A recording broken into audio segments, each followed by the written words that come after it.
আল্লাহ তুমি আমার গুনাহগার উম্মতকে বাঁচাও।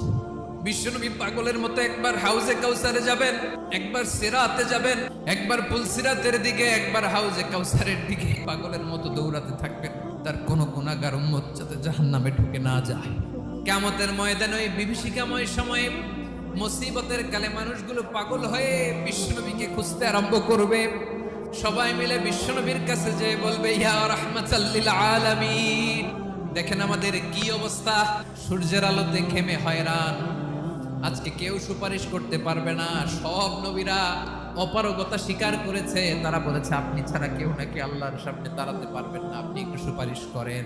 বিশ্বনবী বলবেন, আসো আসো, আজকের দিনে আমি ছাড়া আল্লাহর সামনে কেউ দাঁড়াতে পারবে না।